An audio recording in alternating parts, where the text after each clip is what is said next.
Janice, you talk about a separation agreement and you tie it into a relationship like a marital relationship, and then you separate, you divorce, and you correlate it directly to divorcing religion.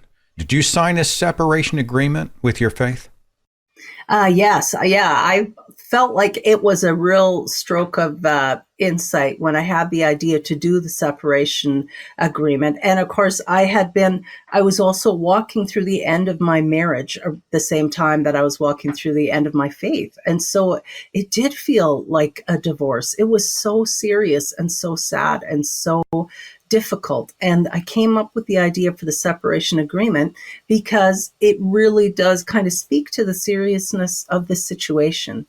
And it gives people permission to start seeing things a little differently and behaving differently in their life as they look at what behaviors were a part of that marriage to religion that they don't want to have anything to do with anymore. And are there different behaviors that they might prefer to adopt in its place? Does that get sticky when the partner doesn't want to separate? Christianity would be a great example, right?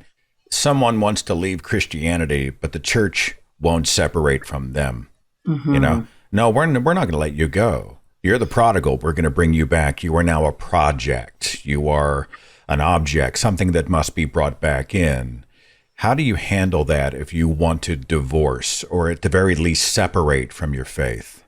Right. And in some groups, you do actually have to write a letter and request to be taken off their roll. I'm thinking of Mormons, and I know some people who've left Jehovah's Witnesses as well.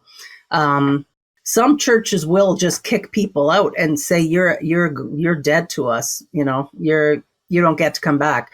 For most people, that's not a part of it. But having still religious family, people who are entrenched in their religious beliefs, that's what can be so very, very hard. And it's a fine line to walk then. Where are we going to maintain this relationship when we don't really feel like we can 100% be ourselves? I work with a lot of people around that, figuring that out.